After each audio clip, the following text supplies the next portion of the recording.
come back tomorrow. You know it's not enough that I can make you laugh. Why try to borrow even more time you never have? It's too late, too late, too late, too late. So because we'll be in Cambodia for a full month, I found it only fair that we devote some of our time to Phnom Penh, which holds a lot of historical value when you're doing a little bit of research on Cambodia. Okay, so let me back up a bit. A main reason we're in Phnom Penh first, before heading straight to our Airbnb in Siem Reap, is because I didn't know much about Cambodian history. So I dove into Cambodian history. And as you can imagine, it led me down a pretty dark path. Megan and I are at the killing fields, which is definitely inappropriate for the younger kids. I'm gonna see how she does before we visit the prison.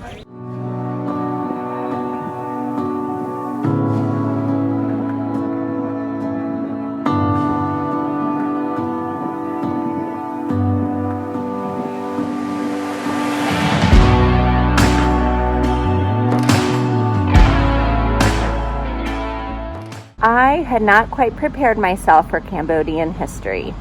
Oh man.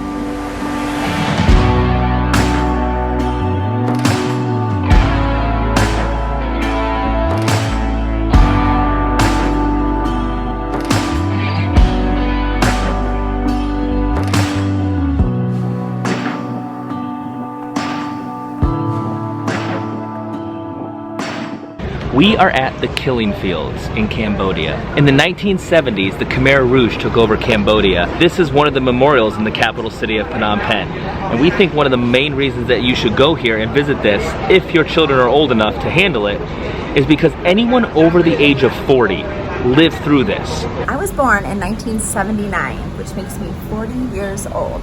I know, hard to believe. But 40 years ago, this city was experiencing, the most unimaginable period that I've ever read about, to be quite honest. I can't even begin to tell you what happened here during that time. There is no way I can fully understand what happened. There's no way I can fully explain to my kids and give them the appreciation that they should get from it. So the trucks that brought the prisoners here brought around 300 per day. And then this is where they were executed. So we're learning about what kind of people they thought were dangerous to their new pure communist society. Teachers, lawyers, professionals, monks, nuns, people who spoke foreign languages, anyone who was educated. They wanted to start over and start fresh. Then the brutality ensued.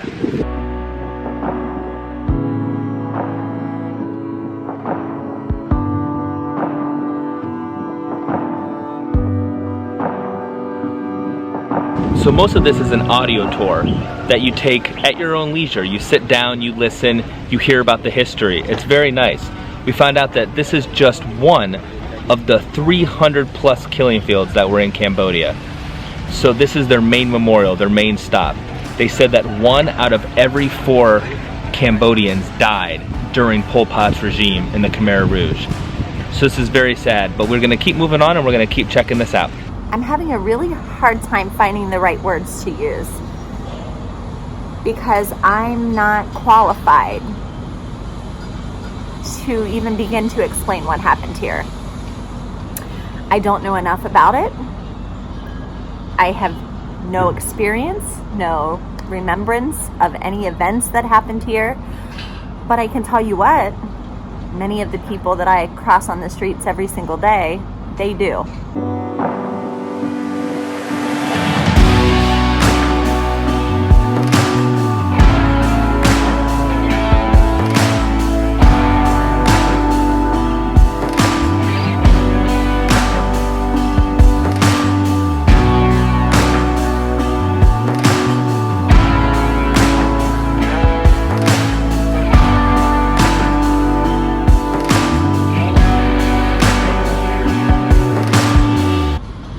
Our kids are amazing. They're resilient, they're curious, and they're appreciative.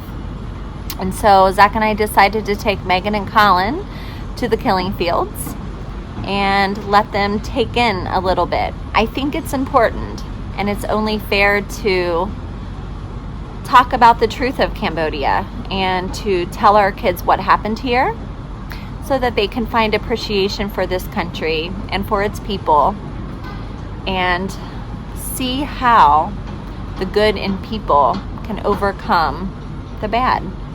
So as you walk through the fields, you're reminded of the horrible genocide that took place. You get to see the indentations in the ground of the mass graves. It was very sobering to see.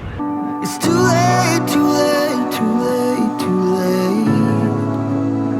You'd have to rebuild me from the ground up, from the ground up.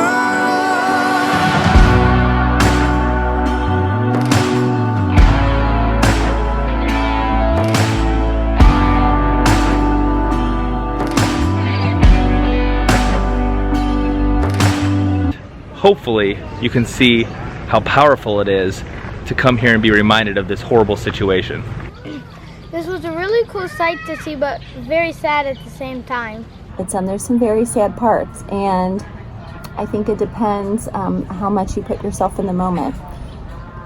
We still have the prison yet to do, and from what I've read, that's a little bit harder. We thought we might start here because it might be a little bit of an easier intro for someone like Megan, but we did decide not to bring the younger kids because they wouldn't understand. And sometimes when you see things, you can't unsee them. So we thought Megan was old enough to handle it. We thought Colin was possibly old enough to handle it. So here we are. This is what our experience looked like. They give you a lot of information along your tour. It's said pretty eloquently given the circumstance. So Megan and I are finishing up our hot day of the killing fields with a couple of fresh squeezed smoothies, and we're on our way back home in our tuk-tuk. Woo!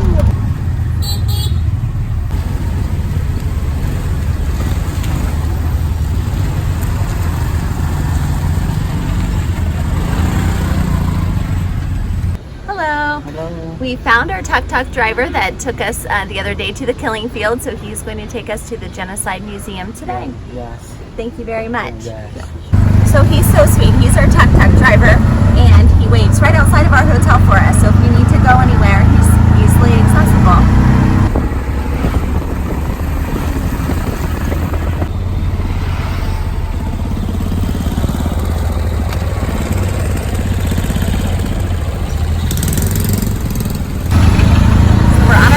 Genocide Museum now, which is not going to be a great day, I have a feeling, but I think it's important in helping us understand some of history. So I'm taking my oldest daughter Megan because I think she can handle it.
I think we'll count Josie and Emily out of this one. It's hard to fully appreciate what happened here 40 years ago, and it's hard to soak it in and understand what these people have gone through. It truly is unimaginable and horrific, and unfair. I took Megan to the killing fields because I think she's old enough to understand that people can rise above, and you must rise above. And life is too short, and life is unfair, and we're really lucky.